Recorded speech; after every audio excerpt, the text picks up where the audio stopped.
All right, I think we are going to start our next section if everyone's comfortable and ready. We have Drew Schaefer, who's the Executive Director of Mid-Minnesota Legal Aid, and he will be leading us through the life cycle of an eviction case for the next hour.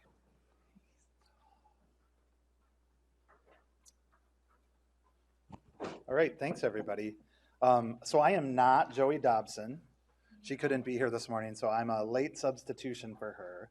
And what we're going to talk about today is the life cycle of an eviction case. Some key points we'll cover include an overview of an eviction case, timelines, critical filings, issues to consider along the way. What I would appreciate from all of you is whatever questions you have as I proceed through this, since I'm doing a presentation that I haven't really reviewed. Please ask so that I can clarify points. And my experience in eviction defense work goes back to law school, actually. So since 2003, I've done eviction defense litigation. And now I'm the executive director at Mid-Minnesota Legal Aid, but I still, stay in touch closely with my folks who do housing work. And we really prioritize housing as part of the work we do to protect people's basic needs. But I would mostly like to answer questions that you have. And so I would appreciate robust audience participation and questions as I go through this. So we're going to talk about those things I mentioned. We're not going to get too deep into substantive law, affirmative defenses, or procedures for other housing cases. We're going to be talking about eviction defense specifically. So Joey put together this really nice timeline and flow chart for how things work generally. So the first step in an eviction case is a landlord files. Now, I'm not sure if you heard this in the last presentation, but Minnesota has one of the fastest eviction processes in the country. Landlords in Minnesota do not have to give any notice to a tenant before they go to court. Literally, if a tenant's a day late and $1 short on the rent, a landlord can go and file an eviction case. In most other jurisdictions, landlords have to give some type of notice and say, you owe me this much money, pay it or I'll file, or you did this horrible thing, stop doing it or I'll file. Not in Minnesota. So landlord can go to court the minute that there's a ripe claim to evict somebody. There's a summons that's served with a complaint. Now, another thing, Minnesota is one of 3 states in the country where, we in many forms of litigation we have, it's commenced by service without being filed. So we can have essentially lawsuits that have commenced, but they're not formalized in the court system. Evictions are the one exception to that rule in Minnesota. They have to be filed for the issuance of a summons. So a landlord has to file the case. They can't pocket serve it, is what they call the other way of commencing litigation. So it has to be filed before it's formally commenced under Rule 3 of the Rules of Civil Procedure. So a landlord files, they get a summons from the court, a hearing scheduled within 14 days, usually 10 to 14 days after it's filed, and it has to be served at least 7 days before the hearing. So the first appearance happens, within 2 weeks of the case being filed. Usually the defendant, question. We'll get to that in a second. That's a good question, though. There's a first appearance usually within 2 weeks, and at the first appearance, usually what happens is the court orders some level of negotiations and settlement discussion. That goes on. Maybe the case settles. Most cases do. Maybe it doesn't. If it doesn't, the tenant can go ask for a trial, raise some defenses. Maybe the tenant gets a dismissal. If they don't, usually one issue that comes up frequently is if there's rent unpaid and there are health and safety conditions that issue in the case, there'll be some discussion of unpaid rent being posted into court. And then there's a trial scheduled. And after trial, the process could be a judge review in Hennepin County to a district court judge to hear a case that was originally heard by the referees in housing court, or it could be an appeal to the Court of Appeals. And then the last phase of things is expungement.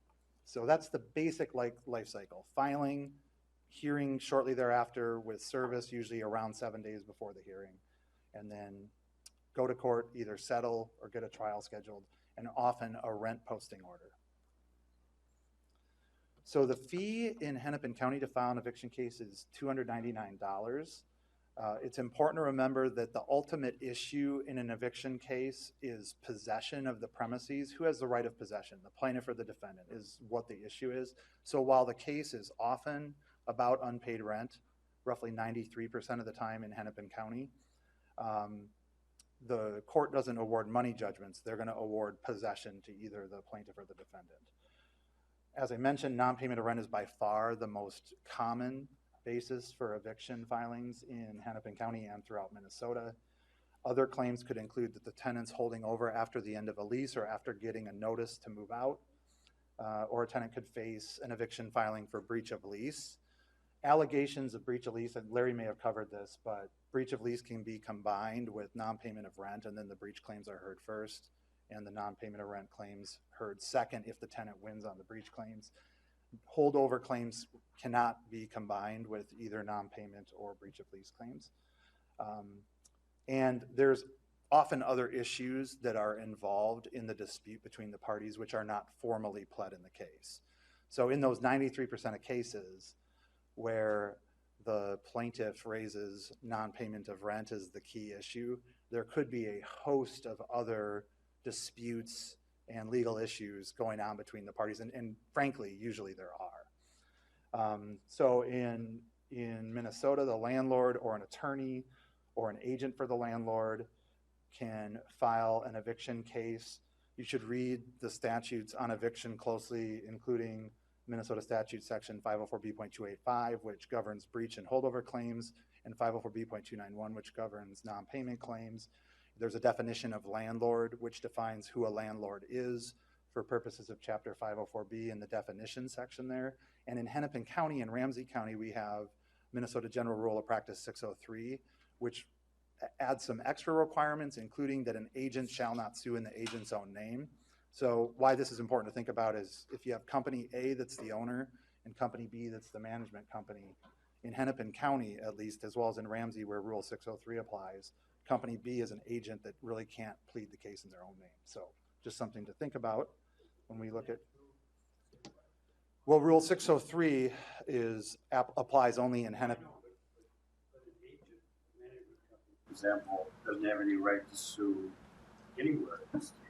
Well, if you read the definition section in 504B.001, agents are included in the definition of landlord. So there may be a little bit of tension between that sometimes gets explored in cases, but not very often. But good question. So service is really important, and you probably got a lot of service discussion in Larry's presentation, so I'm not going to get into depth here, but... Actually, Drew, I didn't, because I just covered ethical issues. Oh, okay. Yeah, so... All right, so I'll spend a little time because this is really important. So 504B.331 is the statute that governs service of eviction actions.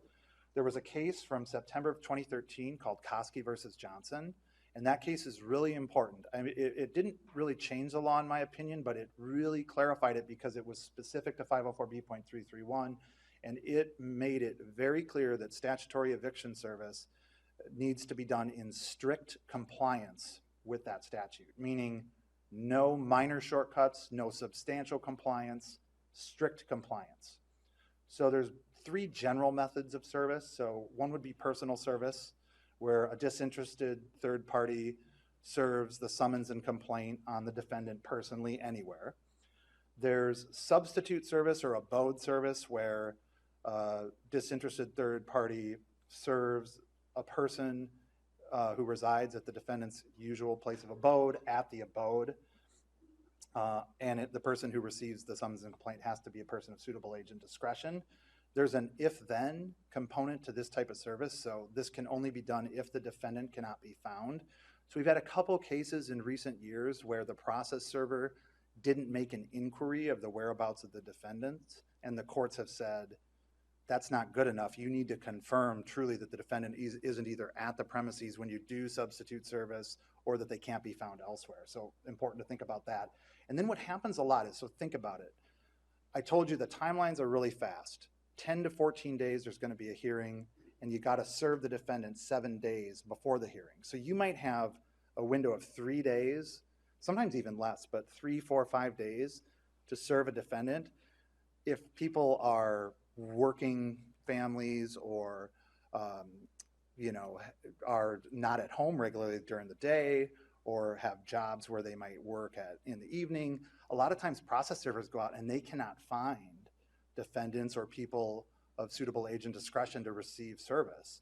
So there's another alternative statutory service method set up, and this was the issue in Koski versus Johnson, called mail post service. So you can follow a specific process. The next slide outlines it a little bit, but you can serve it by mailing the defendants a copy of the summons and complaint, and then also posting it at the premises. I'll get into the requirements for that.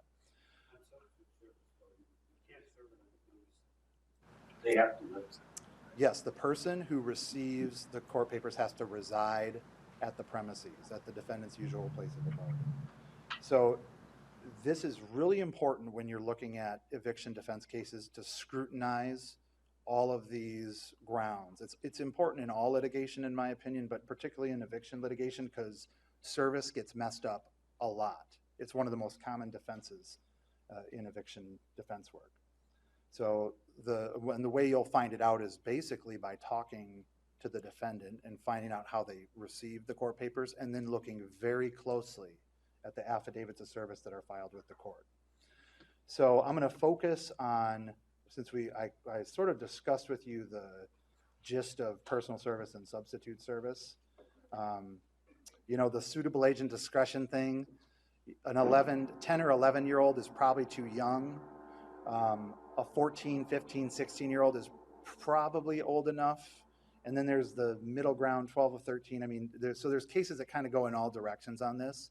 But, you know, we always try to raise, if a family has, for example, a child with developmental disabilities, 17 may not even be an appropriate age for receipt of the summons and complaint. So you really got to talk to your client and get that information to really scrutinize how that happened. How mail post service works is basically the plaintiff has a process server that has to make 2 attempts to do personal or abode service on the defendants in the case. And if they're unable to find the defendants to do service, they can mail the summons and complaint to the defendants, file an affidavit with the court verifying that the defendants could not be found. They made 2 attempts to find the defendants and were unable to serve them, that they've mailed the summons and complaint to the defendants. And after they do that and file it with the court, they can make a 3rd trip out to the property, and maybe they'll find them and do personal or abode service, or if they don't, they can post it on the door. And so that would be effective mail post service. So it involves 3 trips, 2 trips to try, verification of the court they couldn't be found, that it's been mailed, and the times of the 2 attempts. One of the 2 attempts has to be between 6 and 10 p.m. That's a statutory requirement.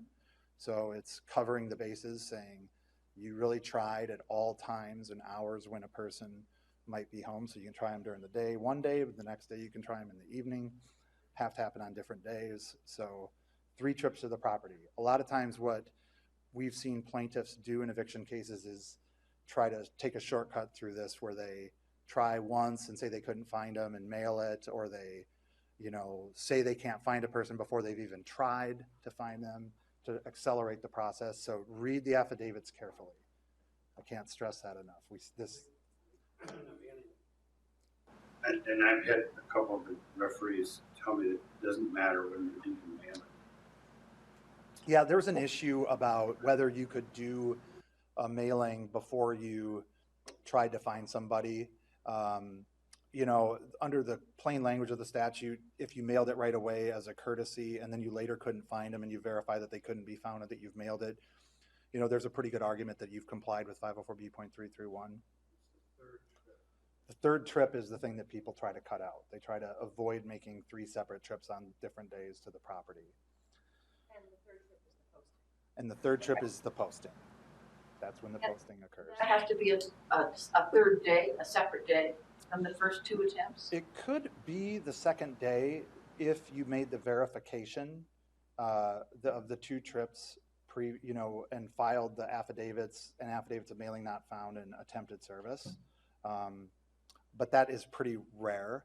So look at 504B.331. Read it.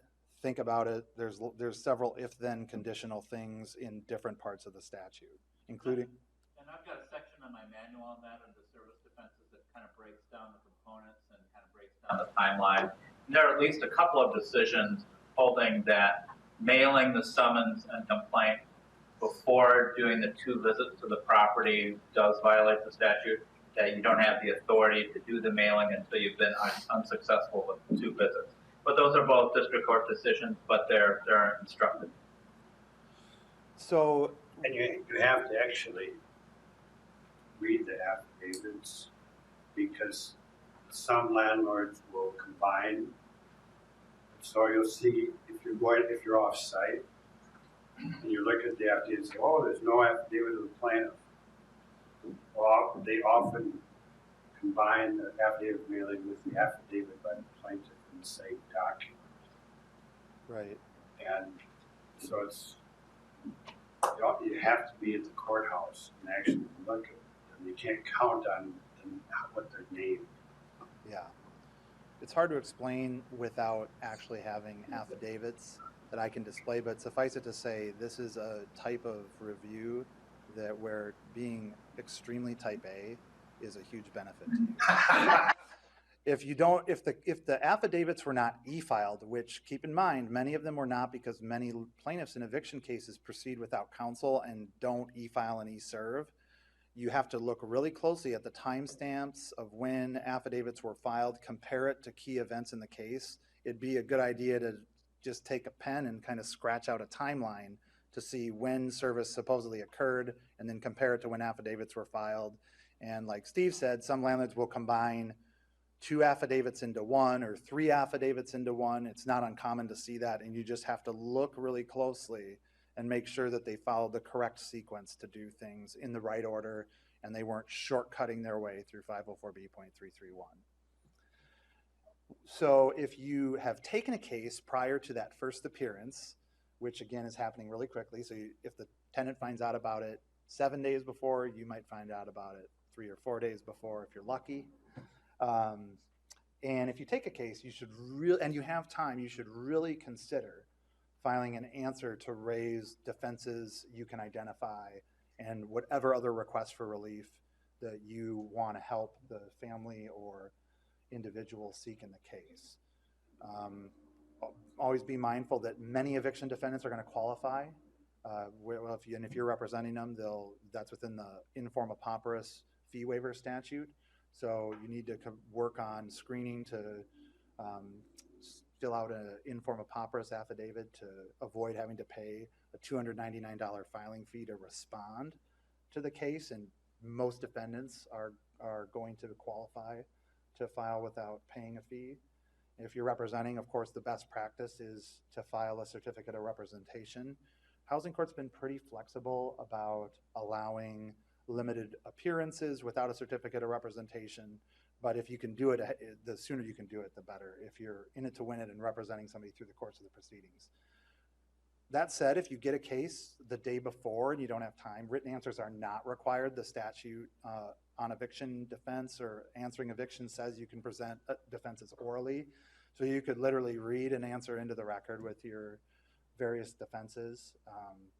And you could also answer orally, deny the allegations. It'd be a good idea to raise jurisdictional defenses, obviously. So if you have a service defense, you'd want to raise it for sure, because you might waive it if you don't raise it in your first response in the case before the court. But you could, if you don't have a service defense or you're not concerned about that, you could answer orally and then ask the court to leave to file an answer at a later time. I mean, keep in mind, you have 20 days to answer a civil complaint, but the timelines in evictions are way faster than the timelines under the rules for civil procedure. So something to think about. And you can also, and just keep in mind, answers can be very short and very simple. There are only 5 paragraphs in a complaint. You for sure want to respond to each of those 5 paragraphs that are in the state court form eviction complaint, which is the most commonly used eviction complaint form. Larry has, over decades developed a really great comprehensive answer that even if you don't file it, it's a great mental checklist for screening for different issues and cases, but it's something that you can print out and check boxes and file relatively quickly. So I would always encourage you to do that, because then you can preserve all issues in the record of the case. In Hennepin County District Court, Housing Court, most of you have probably been there, but it's on the 3rd floor of the Government Center in the C Tower. They're doing eviction calendars these days mostly on Mondays, Wednesdays, and Fridays in the afternoon. Typically, they have two calendars, one at 12:45 p.m., one at 2:15 p.m., 20 to 40 cases per calendar. You know, there are 6,000 eviction cases filed in Hennepin County annually over the last few years. It's a little over 6,000 on average. Historically, I mean, it used to be as high as 10 or 11,000 a year about a decade ago. So that was attributable largely to the foreclosure crisis and banks evicting foreclosed homeowners during that period of time. But, you know, it's a pretty heavy volume court. So there's a lot of cases going on. The court does a roll call to start things out. If a party isn't present, they're at huge risk of default because the court tends to call cases where one party doesn't answer the roll call first. So if somebody's running late, their case is likely to be called early and they may be evicted because they're not in court. And it's much rarer for landlords not to show up for the proceeding because, again, they're the ones that filed it. And a lot of times the reason people don't show up is because they didn't have effective notice of the case, or they have other barriers to accessing downtown or things like that. The court does order the parties to mediate disputes in eviction cases, and there are free mediators at court that can be really helpful, particularly to pro se parties, to trying to resolve disputes. And another thing to think about at the first appearance is the court is not going to get into hearing witness testimony or testimony from the parties in the case. They're just going to try to sort out what the basic issues for dispute are if the case doesn't settle, to set the case on for further hearing or dismissing the case. So that's basically what happens at the first appearance. Does anybody have any questions about the general first appearance? If there's rent alleged to be owed and it didn't settle and they're setting it on for a trial, is it likely that that comes with an order to pay the disputed rent to court or, at that time? You know, it depends. It happens fairly often because, and that's kind of a strategy question sometimes when you're defending eviction cases. What I'll say is 93% of cases are about non-payment of rent. Of that 93%, probably a majority involve properties where there are habitability or health and safety issues for the families. If the family wants to make an issue of habitability or health and safety in their home, they are likely going to have to deposit rent into court, because essentially what they're saying is I don't owe this rent because my place isn't worth this money. And so they're essentially arguing that I've withheld rent in reliance on this defense. And there's a rule and a case that basically say you have to put that rent into court. And so if people raise those health and safety issues, then often they're going to be ordered to put rent into court. Now, it happens more broadly than that, and in my opinion, the court has read too broadly the rent posting rules, and they order it in many cases when they probably shouldn't. So for example, if a tenant asserts a service defense and says, the court doesn't have personal jurisdiction over me, they shouldn't have to put rent into court, because the court should have to first determine whether it has jurisdiction.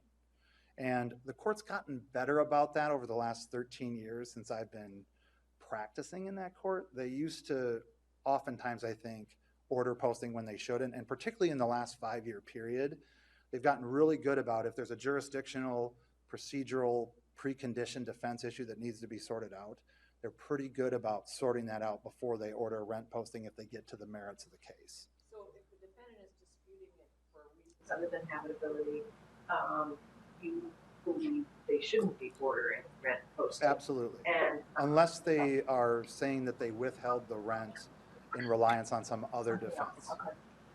One thing, if there's a technical defense, like there's no power of authority or service issue, I write out a script and give it to the person who may be appearing that afternoon that I'm not going to be there. And I tell them, just don't be sudden about it, just read it. Right. So and that way they can. That's a great point. So if you're at the Housing Court Project clinic triaging a case and giving advice to somebody, and you can write out a simple script or a few points about that, even something as blunt as, I did not withhold rent in reliance on a defense, but this case should be dismissed for this reason. Something like that. Make sure it gets in the record. Say, I don't understand. Just read it. They'll, the judge will know what. The other So, thing I'll add is that, if your handwriting's not that great, we've got a computer in the VLN I have office. them read it to me. Yeah. We've got a computer in the VLN office, and a lot of times we just use it for looking up court records and stuff, but it's got Word on there. So usually it's faster for me just to pull up Word and type out the script and then print it off. And you can put it in big type if you need to and stuff. so at the first appearance calendar, as I mentioned, the court's going to tell you, go out, try to settle this case. And there's volunteer lawyers, network coordinated attorneys, and legal aid. We're down there, we're helping people. But there's 20 to 40 cases, and there's only a few lawyers. So a lot of people, it's a free-for-all. I saw that Harry Anderson passed away recently or earlier this week, but it's always kind of reminded me of scenes from Night Court where, there's just chaos down there. And so, you may not get a mediation room. You may be arguing or fighting with your landlord in the hallway, publicly airing your disputes and grievances. That's how it happens. And oftentimes, the vast majority of times, even in cases where both parties have attorneys, the settlement agreements are hand scrawled, chicken scratched on settlement forms. And that's just how it looks. It's kind of a beautiful thing to watch. You should all spend some time down at housing court and get a little dose of humanity. This issue or no power of authority. If the client settles, it's waived. Right. And so I tell them to show what I've written out to the landlord. I say, you can't do anything about it anyways. Just to soften them up and to make sure they understand that if they settle, they're not going to get a dismissal today or an expungement today. Yeah.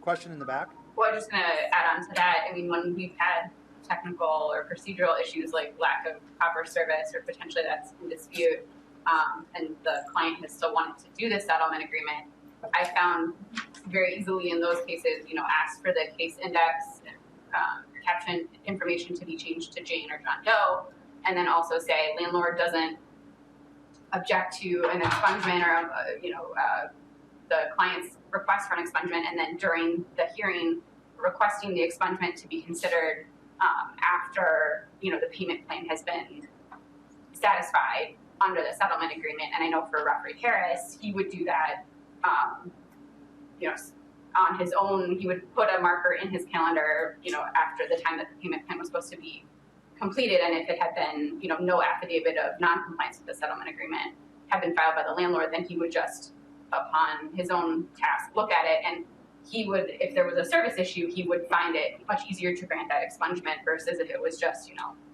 I'd like this to be expunged, that was a harder sell. But if there was a service issue, then it seemed like he was going to be more apt to do it. And with referee Levine, he asked that an affidavit be submitted by the client after compliance with the settlement agreement instead of doing it automatically. Yeah, and those are all great points.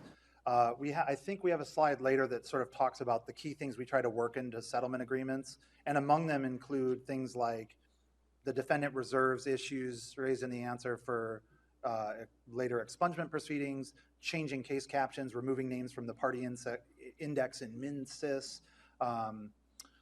And so there's a list of those things, but that's absolutely true. And, we've worked, and I'm pretty proud of what we've done between VLN and Legal Aid working together collaboratively with the court. We've really made changing the case caption, removing people's names from the party index, being flexible about expungement relief, part of the culture and norm of how court works these days. So it's a lot better than it was in 2005, I'll tell you that. And so all these flexible things that you can do, we try to work those into settlement agreements. And if the court does approve a settlement like that, there usually be a separate order that amends the title of the case. So it's like changing the name of a book. It changes it from, ABC Enterprises versus John Smith to ABC Enterprises versus John Doe or something like that. So it works pretty regularly these days. It's become the norm, and it didn't used to be.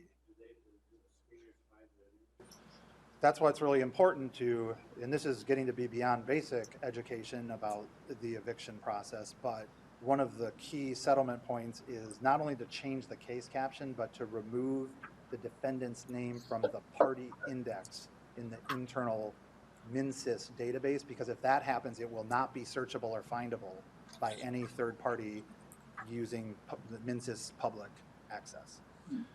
So you can also request a continuance, by the way, of the first appearance. We do that from time to time if the parties, it usually happens when there's two attorneys, but it can happen in other circumstances too. If the parties are really close on settlement terms, but just need a little time to check on some additional information or to confirm that the solution that they've come up with will work, they will go to the court. They might even fill out one of these settlement forms and say, the parties stipulate that this matter be continued for 2 weeks. And then you come back in 2 weeks on a first appearance calendar and probably enter a settlement and maybe even file it or electronically file it before that date comes up. So common settlement terms include payment plans for unpaid rent, vacate dates, repairs to be done by the landlord, the case caption changed, removal of names from the party index and MinSys, landlord support for expungement. So in the back, you mentioned not opposing expungement. If I can ever get it, I try to get the plaintiff to say plaintiff supports as opposed to merely doesn't oppose, active voice. Plaintiff supports expungement of this eviction case court file. Reference provisions about what the plaintiff can say about the defendant if the defendant's going to be moving, want some assurances they're not going to get a negative reference. If you can get a positive reference, that's the best. Sometimes the parties can even negotiate reference language. Always try to stipulate that the parties bear their own costs and disbursements so that no one's going to say the defendant's on the hook for costs and disbursements and the landlord's not going to try to claim reimbursement for their filing fee. And you can waive claims. Like I said, a lot of times in these cases, there are underlying issues or claims that can be negotiation tools. So if a defendant has a fair housing claim that could be worth some thousands of dollars, but they want to use that as a negotiating tool to get a couple months to move, free rent, and some of these other favorable provisions, sometimes that's a good thing to do. Of course, people have to really understand, and if you're triaging a case and you don't understand the full scope of things, there's always risks in that because the case might have more value and maybe, so it's something to talk about or think about though. And then conduct agreements. So plaintiff or defendant will or won't do X, Y, or Z, certain things that have been a problem in the parties' relationship. So issues that can lead to dismissal, the most common one by far is defective service of process. Sometimes there's issues where the case is moot upon filing. Relatedly, I mentioned earlier that in Minnesota, along with North Dakota and South Dakota, litigation commences with service, not filing. So it's different than federal court. So and this happens quite a bit, so keep your eye out for it. Sometimes landlords will file an eviction case about rent. The tenant will have paid it while the case was being filed. The landlord will accept it, and then the case is served after the landlord accepts the payment. That's the over before it started defense, that the case commenced at service, but the substance of the lawsuit had been resolved before service, so that's a moot case. And you can argue that the case ought to be dismissed and the tenant shouldn't have to pay the filing fee because the rent that's at issue in the complaint was resolved before the lawsuit started. You wouldn't think that plaintiffs would misidentify themselves, but they do a lot. So we see a lot of people who form LLCs and sometimes have multiple LLCs and don't keep track of which one owns which properties, or uses their management LLC instead of the ownership LLC. So we see these issues, so always make sure you check Hennepin County, City of Minneapolis public property information records when you're screening cases, because it's very common for people to misidentify the true owner of the property. Question? Or they just make up a name with an LLC on the end and just try to do their business that way. There is no LLC. Yeah, that's true. Yeah, that's true. They'll either make up a company that they've just been using as for their business, and if they do that, there's actually additional costs you can get because there's a statute that basically says if you're doing business under a unregistered business name, you'll have to pay costs of $250 if you use it in litigation. So that's another issue to look for. And, yeah. So if you settle, I know that you can present sort of a settlement agreement at that first appearance, but if you're post first appearance, and you settle somewhere, there's a trial scheduled, and you settle, do you then go to the trial and do you have to appear to the judge to present that settlement agreement, or do you file it somehow as a result of that appearance? How does that work?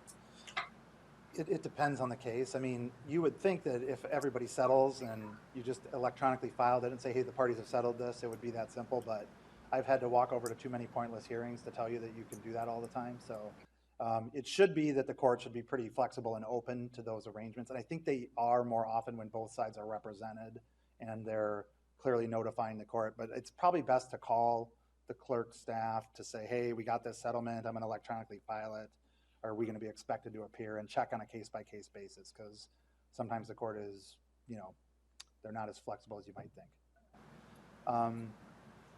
And then, facially deficient pleadings. In Minnesota, we're not in Iqbal Twombly land like we are in federal court with pleading with sufficient particularity. It's notice pleading state. But in eviction cases, there is a heightened pleading standard. So you do have to plead all the facts that support the elements of your claim for recovery of possession. So if, for example, a landlord pleads a breach case without specifying the who, what, when, where, why, and how, what provision, what day did this happen, et cetera, that case may be facially defective and subject to dismissal. So think about that. There's a statute, 504B.321, which imposes a heightened pleading standard in eviction cases, which is different than just pure notice pleading like most cases in Minnesota.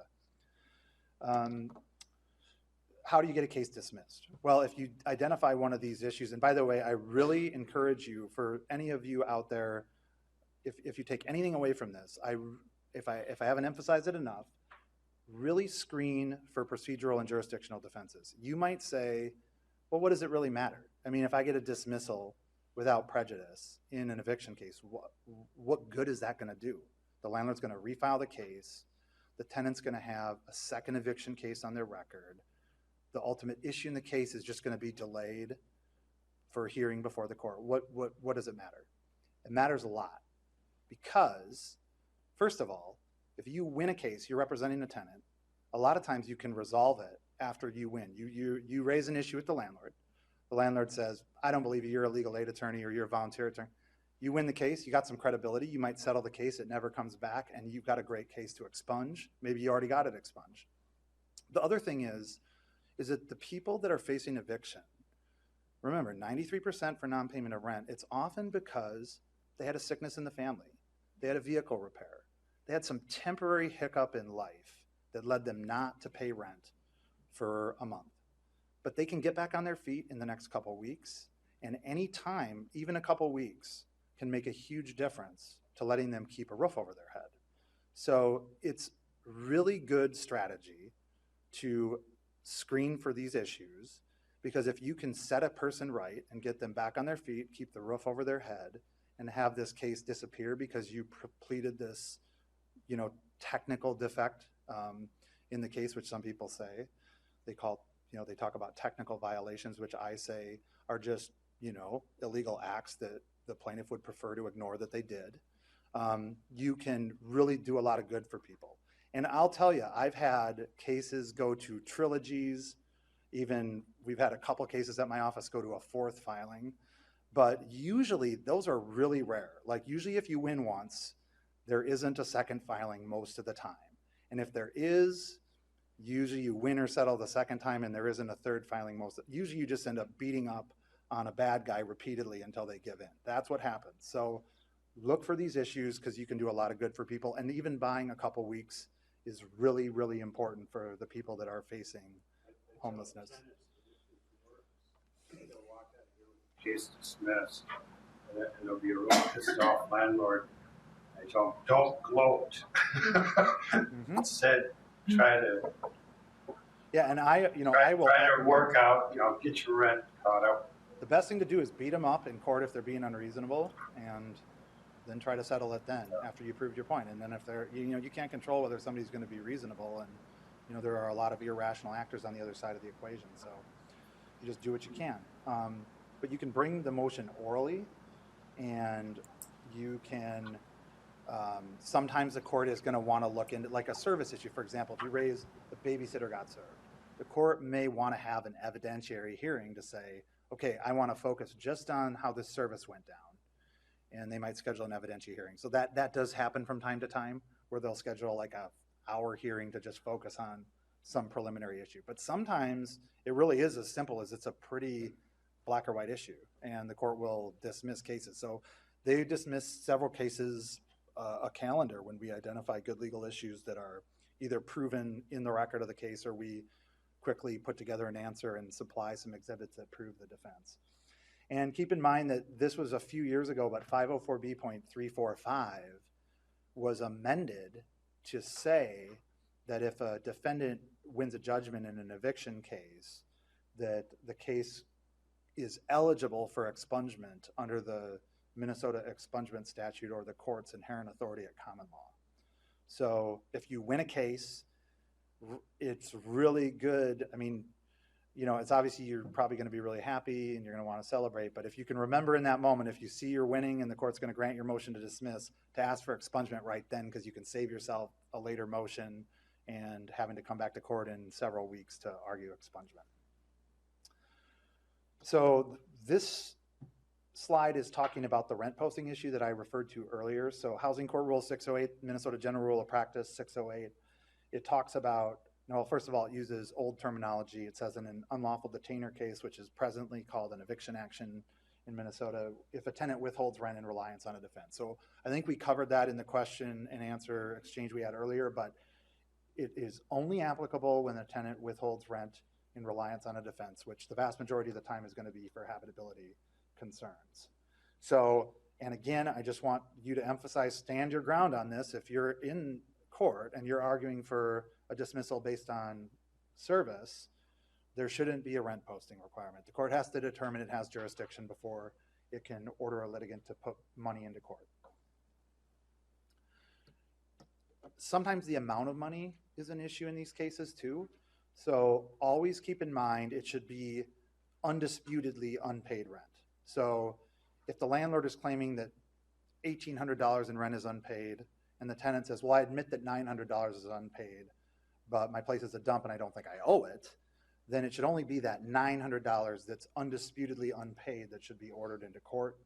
And then another thing is, actually, I'll go back, and if you just look at Rule 608, there is this nice little flexible clause at the end, which says such other amount as determined by the court to be appropriate as security for the plaintiff, given the circumstances of the case. So here's a good example for that.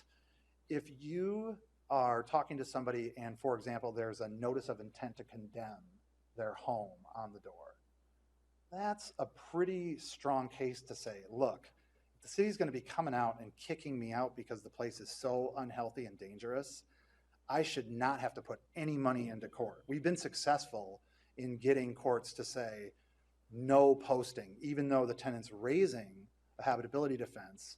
They don't have to put that money into court because it's so bad, and I can see in the circumstances of this case, there isn't security warranted. So think about that. The disputed tenant says, I paid the rent, I put it in the box or whatever, and the landlord says he didn't get it. I think those are the cases where some of the judges still require posting. Yeah, and you know what they do, and that's wrong. I've done some judge reviews in district court over the years where the plaintiff said X, the defendant said Y, the court said post the rent, we'll figure it out. And I said, that's wrong. I mean, you got to have a trial. You got to hear from witnesses. You got to, if you want to do the trial right now, we're ready, but at least give people a chance to testify and tell their version of the story. So we've gotten some reversals in cases like that where it's like, that's why we have trials.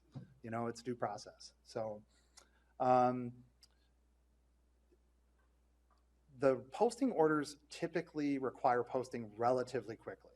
So the court will sometimes be a little flexible. Don't be afraid to ask. So it's Wednesday. Let's say you were down there this afternoon. Don't be afraid to say, can we have until Monday morning at 10 a.m. or something like that. The court is usually going to be reasonable in giving a little bit of flexibility and time to post the money. You know, if right now it's, what is it today, April 18th? If the case is going to end up going into May, there's a chance that, well, I mean, usually what the court is going to require, the order is going to say that rent needs to be posted every month as it comes due. So that's something to think about as well. It's also very important that you discuss that with any person you're representing to say, look, I know you have this money now. Are you going to have the money May 1st? Or because that's going to determine maybe your strategy for negotiating a settlement or figuring something out. So think about that. Also, there's a habitability fund that the Volunteer Lawyers Network administers, and they can help tenants pay into court usually when in these health and safety cases that we do where the conditions in the home are at issue and it's in the city of Minneapolis and we're representing somebody and saying, hey, fix up this dangerous place and make it safe to live in. So that's something to think about, and you can talk to my colleagues, Luke Grunman, Joey Dobson, and Mariah from VLN about how that works. But it's something to think about because, as I mentioned, I mean, I've seen a lot of different statistics on this, but it's something like 70% of people in the United States don't even have more than $800 in emergency savings. So any number of circumstances that throws somebody off where they don't pay rent, they may not have the money available right then. This is a great resource to help people be able to vindicate their rights when they're living in unhealthy and unsafe homes and get their day in court, not, when they otherwise wouldn't because they don't have the money. So trials happen relatively quickly. There's a statute that basically says, except under very limited circumstances, which typically don't apply, an eviction case can't be continued for more than 6 days. As a practical matter, the court sometimes can't do it within 6 days and will just tell the parties, I'm not gonna be able to do this within 6 days. Usually it's the landlord that wants the trial quicker. Sometimes it's to the tenant's advantage to have a quick trial because if the landlord pleads a bad case and you don't think they can get their witnesses together to prove certain things that quickly, it's something to think about. Tenants can demand a speedy trial just as much as landlords can, but it's usually landlords that want to accelerate the process, and it's pretty common for parties to waive the 6-day requirement so that the trial happens in 7, 8, 9, 10 days, 2 weeks. Trials can be anywhere from a half hour to a few days. My longest one is 3 days. I've had some that have been less than an hour. Most often I'd say they're between an hour and a day. It's not common for an eviction trial to last more than 2 half days on a trial calendar. Although we recently did have one that went 3 days in my office. There isn't formal discovery in eviction cases, but there's an underutilized rule, Minnesota General Rule of Practice 612, which basically says the parties have to respond to reasonable informal discovery requests. So it's not out of the question. I mean, we've done interrogatories in some cases. We've taken depositions in some cases. It's not common for us to do that.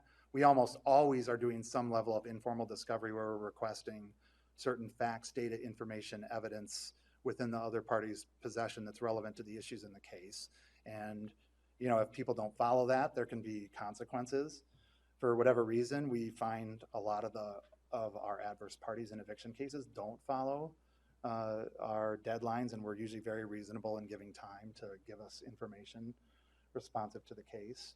It's a really good idea to talk to referee Labine or referee Hodling to get them to put a discovery deadline in their order, because otherwise you're just subject to imposing reasonable timelines on your own. The court really appreciates it. This is just a practical thing. They will love it if you come to court with 4 copies of your trial exhibits so that you have one for every witness, one for each party, and one for the court. And the court loves to see people organized and prepared to, to look like they have a plan and that everybody's going to be able to see the same thing. I know referee Labine, is he coming at noon today? My guess is he's going to tell you that, so he will tell you how important that is.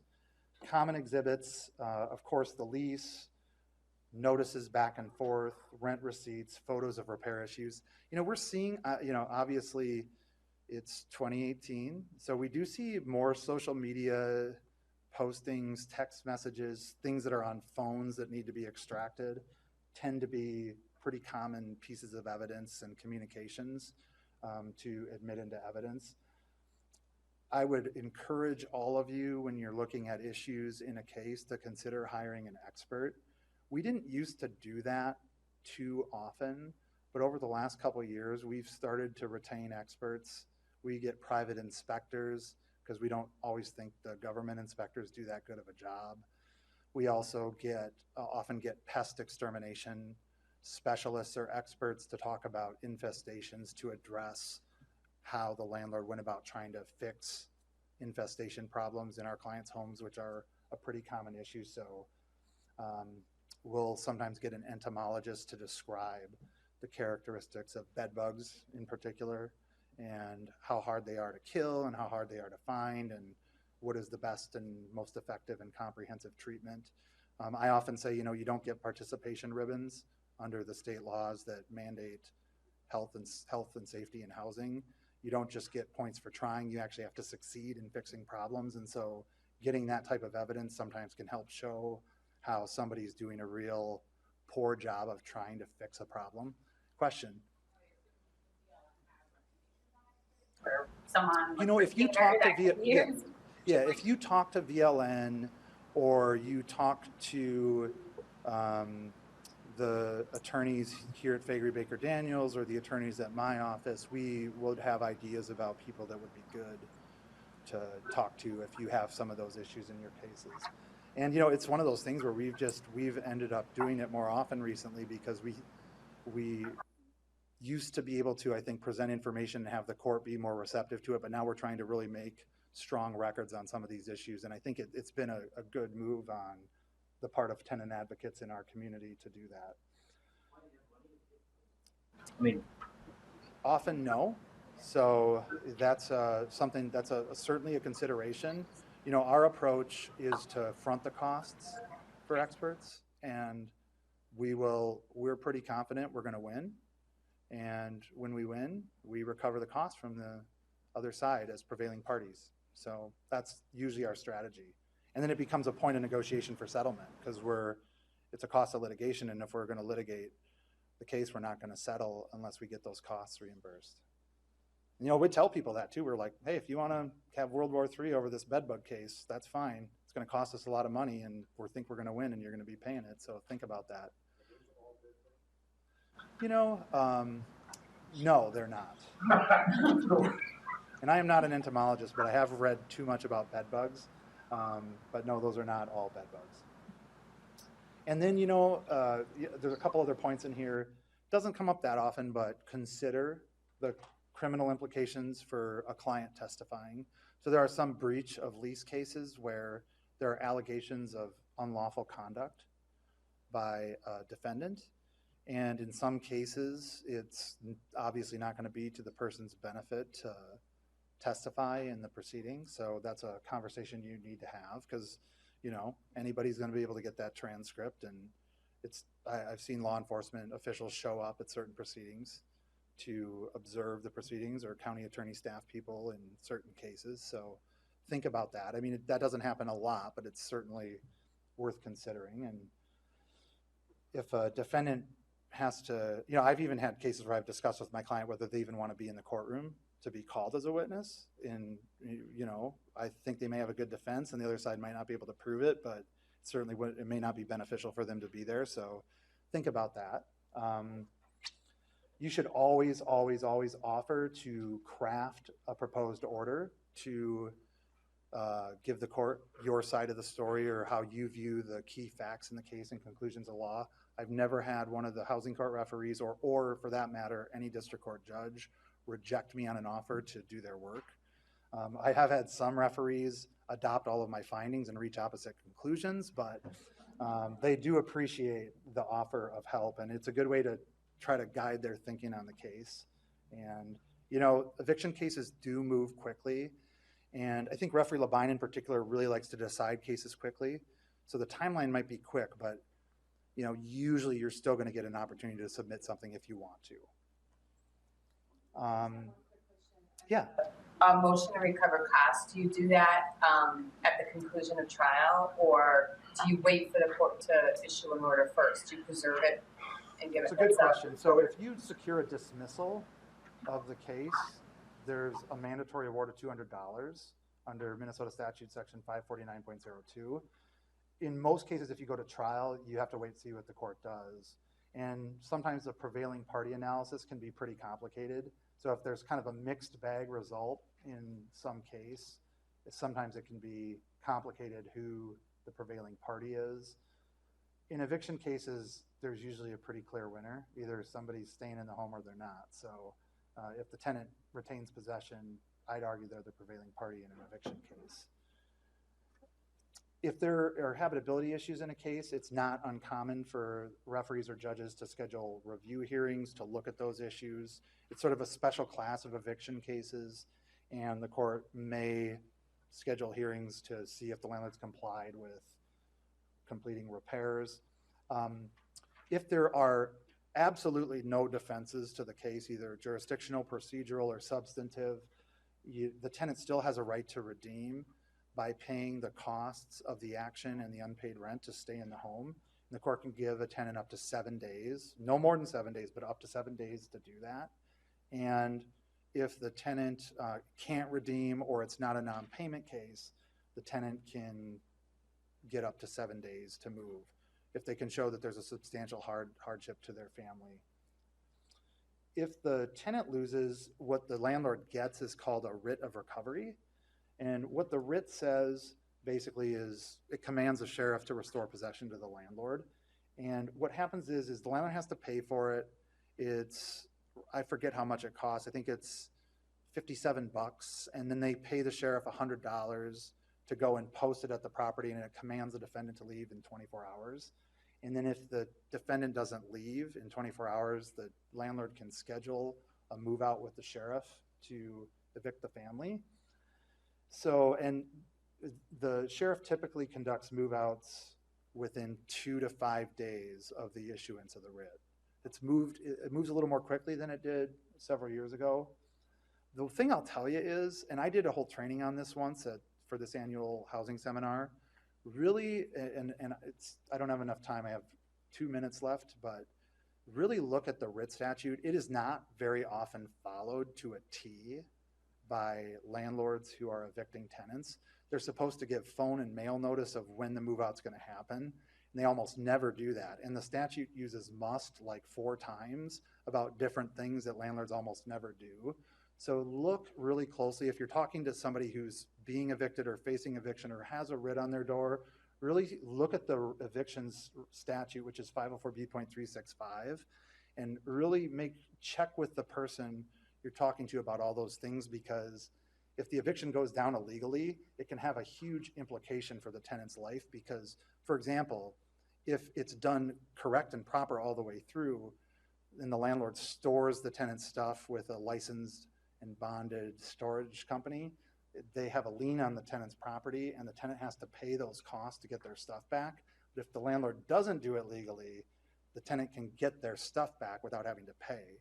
And the landlord may still have a claim for the moving and storage costs, but they don't have a lien to hold the property. So it's very significant because it's often everything a person owns. So I've heard the sheriff sometimes goes out and sometimes the sheriff will go out on the weekends, but usually they go out on Mondays and Tuesdays in the morning. Usually, that's been their process recently. Drew, when do you challenge that improper writs? Usually you have to under the same eviction file? Yeah, so there's a subdivision of the statute that says you can bring a motion in the eviction case. So it's a motion within the case. Another common type of motion is a motion under Rule 60.02. Luke Grundman's doing a training on that right now. The main point I want to make about this, because I want you to be alert to it, because it's really important. So our appellate courts kept messing up Rule 60.02 analysis, mostly in unpublished decisions for several years. And they were analyzing every single case under Finden versus Klaas, which imposes this 4-factor test to reopening judgments. Why is this important? Well, a lot of times tenants don't get effective notice of eviction cases. They aren't served properly, they don't show up, and they want to move to reopen the case. A case where there wasn't proper service is a different type of motion. It's not under 60.02A for excusable neglect or mistake. And the Finden analysis doesn't apply in those cases. So there was what I call Finden creep, where basically under all the subdivisions of 60.02, courts were applying a Finden analysis. But the case law is really clear going back a century that in cases where the judgment's void for lack of personal jurisdiction or in other circumstances, there's no Finden analysis so a tenant doesn't have to show a reasonable case on the merits. They don't have to show a reasonable excuse for not being in court. They don't have to show due diligence, and they don't have to show any prejudice showing or balancing on prejudice. They don't have to do any of it. They can just say the judgment's void and the court has to void the judgment. So important to think about. But often we plead the Finden factors because courts want to see that those factors are being met in reopening cases.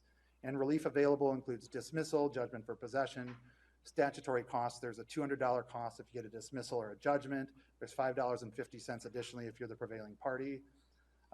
You can ask for attorney's fees under the lease or under certain statutes if you have applicable defenses and claims.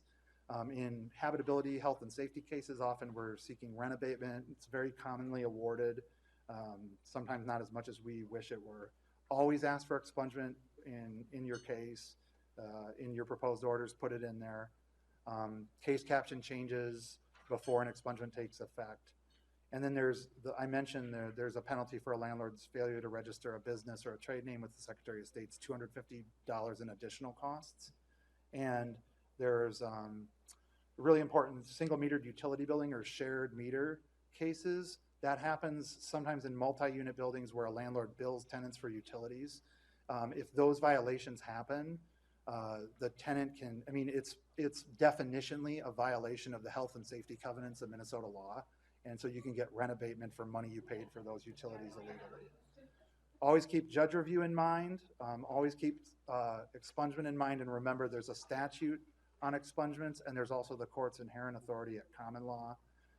And we do help with expungements. You can always go to Housing Court Project, Legal Aid, and VLN are there. We have an expungement workshop we do at Legal Aid that's run by our pro bono director, Kirsten Olson. So keep that in mind. There's a huge demand for expungement relief in the tenant community. And the reason is that if you have one eviction case in your record, you're basically excluded from the vast majority of quality affordable housing because you'll be screened out based on the eviction. So it's like a scarlet letter, and it attaches the minute the case is filed. So even if a case is filed and you never go to court because you pay the rent, that case affects you just the same. It's not like there's landlords out there that are curious, that are digging into the files to see what happened. So yeah, even better if you could go to court and win a case, and if you don't get an expungement, that case will affect you just the same as if you had lost the case. So keep that in mind. Expungement is really important. And if you have questions about this, again, my name is Drew Schaefer. You can always call me or email me. Joey Dobson, Luke Grunman, and their band of renown in our housing practice at Legal Aid are great resources. And of course, VLN can connect you with all of the great attorneys that do work, including many of you. So thanks very much. Does anybody have any last questions before I wrap up? All right, thank you.